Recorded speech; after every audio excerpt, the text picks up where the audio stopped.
नमस्कार साथियों, law order and civil rights YouTube channel में आपका स्वागत है, अभिनंदन है। साथियों, रोज की भांति आज 27 फरवरी 2019 को 12:30 बजे आपके लिए लेकर आए हुए हैं 20 मोस्ट इम्पॉर्टेंट करंट अफेयर्स 2019। साथियों, आपको हम यहाँ पर बता रहे हैं कि कल 26 फरवरी 2019 को जो भी घटना घटित हुई है उनको हम 10 प्रश्न ले रहे हैं और साथ ही साथ 10 प्रश्न जो है जो जनरल नॉलेज या जनरल स्टडी से संबंधित है, ताकि आप करंट अफेयर्स के साथ साथ मोस्ट इम्पॉर्टेंट करंट नॉलेज या जनरल नॉलेज या हम कह सकते हैं जनरल स्टडी के बारे में भी जानकारी हो। आइए हम सीधा बात करते हैं कि आज के करंट अफेयर्स में क्या क्या चीज़ शामिल किया गया है।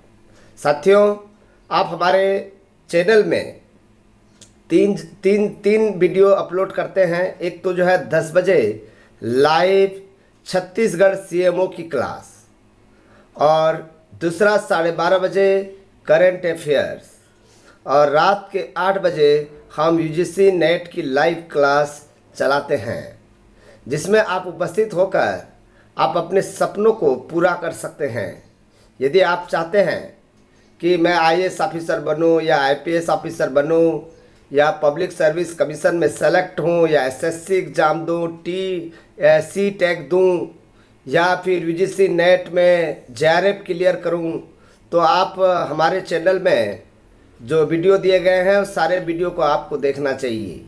हमारे चैनल के साथ में जुड़े रहें और अपना भविष्य, उज्जवल भविष्य में आपकी जो सपने हैं उसको पूरा करें।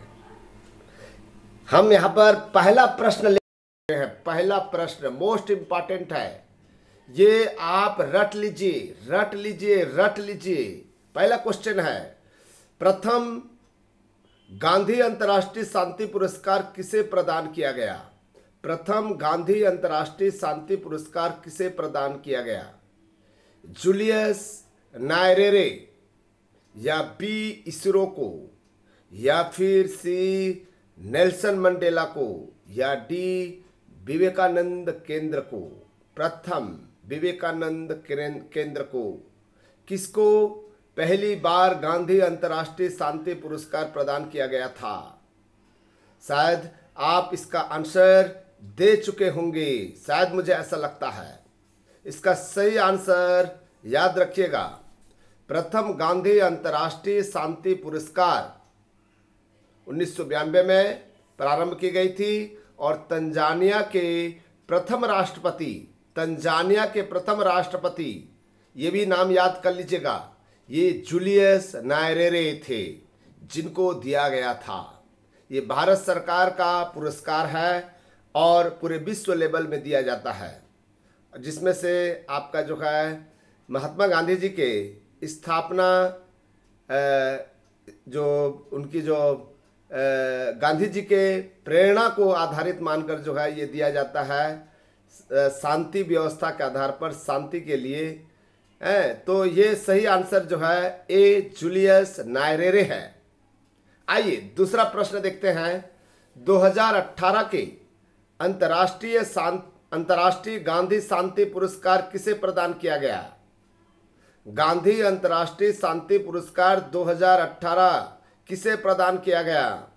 ए है अक्षय पात्र सुलभ, एकल अभियान ट्रस्ट, या सी योहेई सासाकावा, या डी इसरो को? ध्यान रखिएगा, कौन है अक्षय पात्र सुलभ इंटरनेशनल, संयुक्त एकल अभियान ट्रस्ट, या सी योहेई सासाकावा, या डी इसरो को? कौन सा सही आंसर है? हम आपको बता दें, स्पष्ट रूप से बता दें कि आपको समझ आ जाना चाहिए। 2014 में इसरो को मिला था, 2014 में इसरो को मिला था। 2015 में विवेकानंद केंद्र विवेकानंद केंद्र कन्याकुमारी को मिला है। 2016 में अक्षय पात्र सुलभ को मिला है। अक्षय पात्र और सुलभ इंटरनेशनल को मिला है। 2017 में एकल अभियान ट्रस्ट को मिला है और 2018 में योहेई सासाकावा को मिला है। यानी कि 2018 के जो गांधी अंतर्राष्ट्रीय शांति पुरस्कार है योहेई सासाकावा को मिला हुआ है। ये कुष्ठ रोगी नियंत्रण से संबंधित ट्रस्ट है। कुष्ठ रोगी, ये भी प्रश्न बनता है। क्वेश्चन नंबर 3, अंतर्राष्ट्रीय गांधी पुरस्कार में क्या प्रदान किया जाता है? अंतर्राष्ट्रीय गांधी शांति पुरस्कार में क्या प्रदान किया जाता है? 1 करोड़ रुपया नगद, बी है प्रशस्ति पत्र, सी है हस्तशिल्प की वस्तु, या डी है उपरोक्त सभी। या डी है उपरोक्त सभी। इसका सही आंसर आप देंगे 1 करोड़ रुपया, प्रशस्ति पत्र, हस्तशिल्प की वस्तु, या डी उपरोक्त सभी। क्या दिया जाता है? आपको सही आंसर चुनना है। हम यहाँ पर बता रहे हैं सही आंसर, ये तीनों दिया जाता है। 1 करोड़ रुपया नगद, प्रशस्ति पत्र और बैज, साथ ही साथ हस्तशिल्प की वस्तु। ये 4 चीज़ें दिया जाता है। एक बैज दिया जाता है और हस्तशिल्प की वस्तु। बैज जो है हमेशा यहाँ पर लगाने का है, यानी कि उससे समझ आता है कि अंतर्राष्ट्रीय गांधी शांति पुरस्कार इसको प्रदान किया गया है। सॉरी, यहां पर क्वेश्चन नंबर 4 यानी कि प्रश्न संख्या 4, कान अंतर्राष्ट्रीय ओपन शतरंज ट्रॉफी का खिताब किसने जीता? कान या कैन कह सकते हैं, CANNE इसका नाम है। कैन अंतर्राष्ट्रीय ओपन शतरंज ट्रॉफी का खिताब किसने जीता? अभिजीत गुप्ता या पियर लुइगी या अलेक्जेंडर या डी समीम खान? किसको मिला है? किसने जीता है कान अंतर्राष्ट्रीय ओपन शतरंज ट्रॉफी?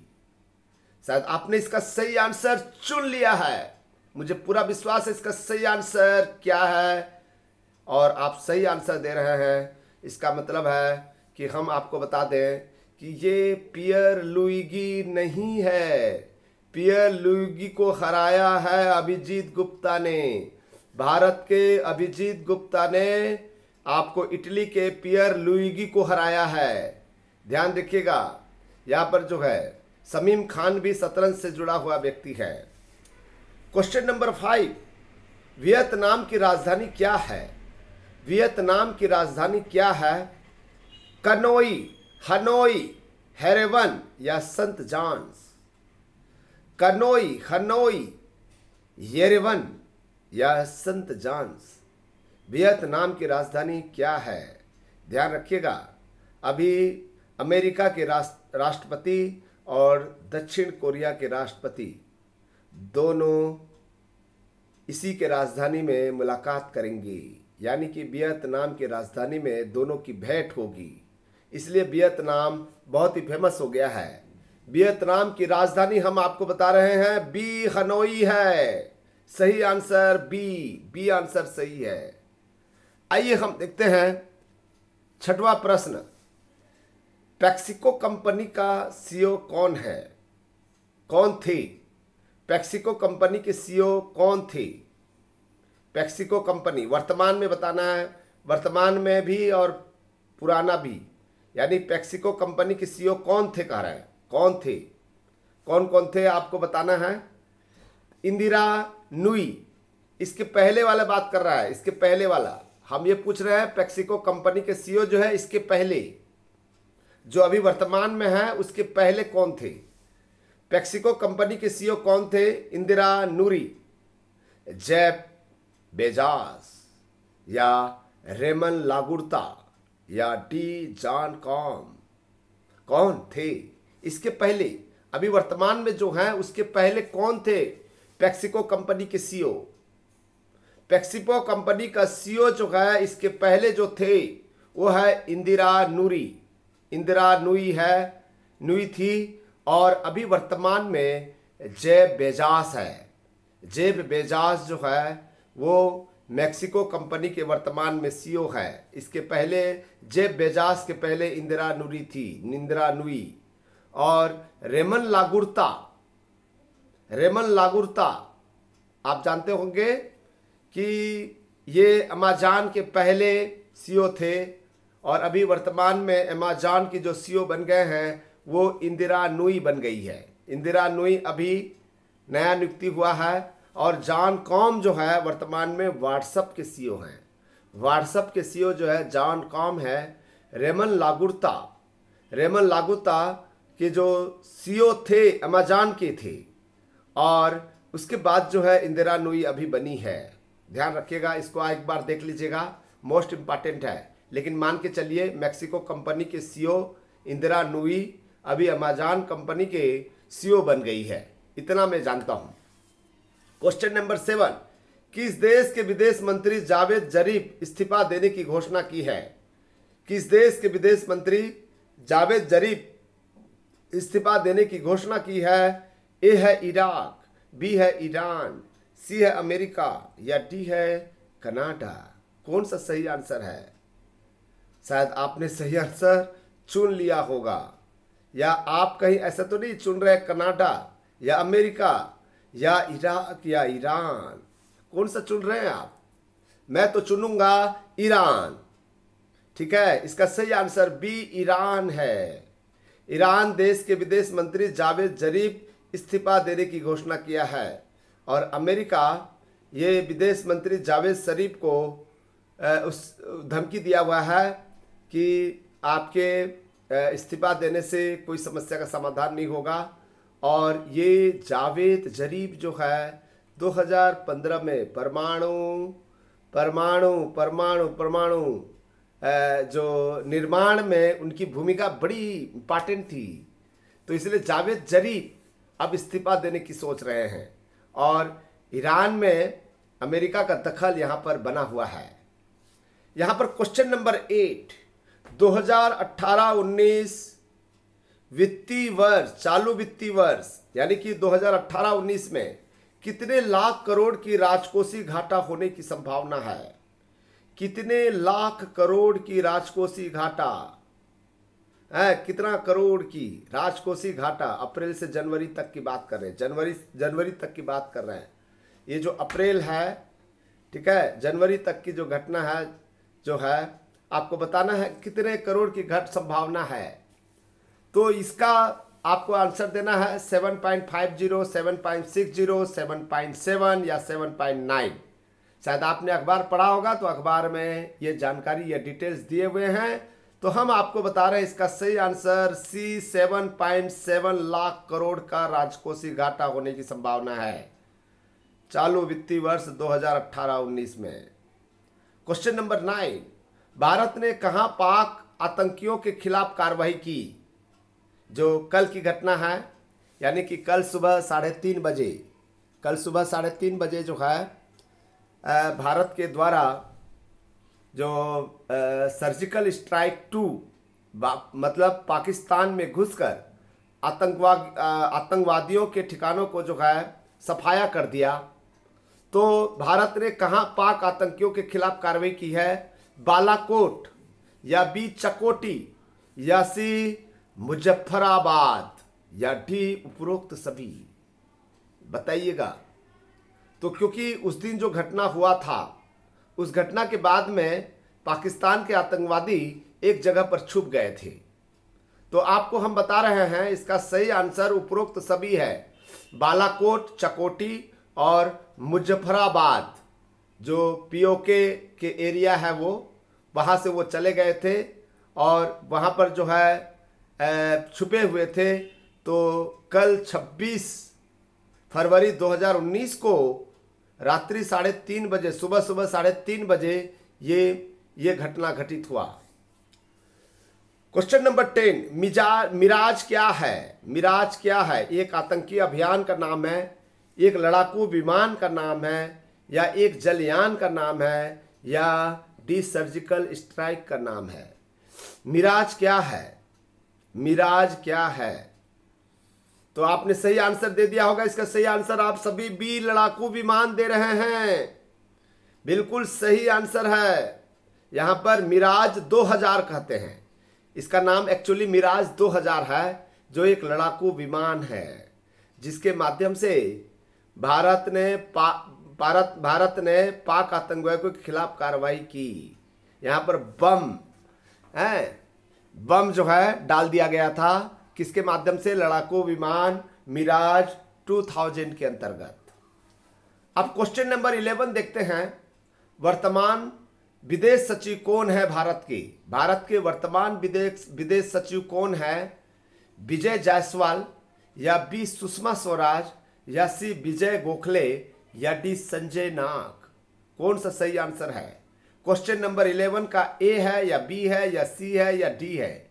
कौन सा सही आंसर है आपको चुनना है। साथियों, आपने शायद सही आंसर दे दिया होगा, हम आपको बता रहे हैं जल्दी से। इसका सही आंसर सी है, विजय गोखले अभी वर्तमान में विदेश सचिव हैं। ध्यान रखिएगा, विजय गोखले अभी वर्तमान में विदेश सचिव हैं। आइए क्वेश्चन नंबर 12 देखते हैं। निम्नलिखित में कौन मूल कर्तव्य नहीं है? अब जनरल स्टडी को ले रहे हैं। निम्नलिखित में कौन मूल कर्तव्य नहीं है? राष्ट्रगान का सम्मान, या राष्ट्रगान गाना, या देश की रक्षा करना, या वैज्ञानिक सोच रखना, या वैज्ञानिक दृष्टिकोण रखना? कौन सा मूल कर्तव्य नहीं है? राष्ट्रगान का सम्मान करना, राष्ट्रगान गाना, देश की रक्षा, या वैज्ञानिक सोच? शायद आप लिख रहे होंगे वैज्ञानिक सोच को, ये गलत ऑप्शन है। या सी देश की रक्षा, ये आपका मूल कर्तव्य में आता है। वैज्ञानिक सोच भी, देश की रक्षा भी, और राष्ट्रगान का सम्मान भी मूल कर्तव्य है, लेकिन राष्ट्रगान गाना ये मूल कर्तव्य नहीं है। क्वेश्चन नंबर 13, सार ए कुना क्या है? ये आप इतिहास से संबंधित है। सार ए कुना क्या है? एक अभिलेख का नाम है, एक साहित्य का नाम है, या एक भित्ति चित्र का नाम है, या एक आराधना का नाम है? क्या नाम है? क्या चीज है सार ए कुना? सार ए कुना क्या है? आपको हम सही आंसर जल्दी से बता दे रहे हैं। सार ए कुना आपको इसको याद करके रखना है। सार ए कुना का मतलब होता है एक अभिलेख है। ए ऑप्शन सही है, ए ऑप्शन सही है। या क्वेश्चन नंबर 14 आ जाइए। प्रश्न संख्या 14, भरहुत स्तूप का निर्माण किसने किया था?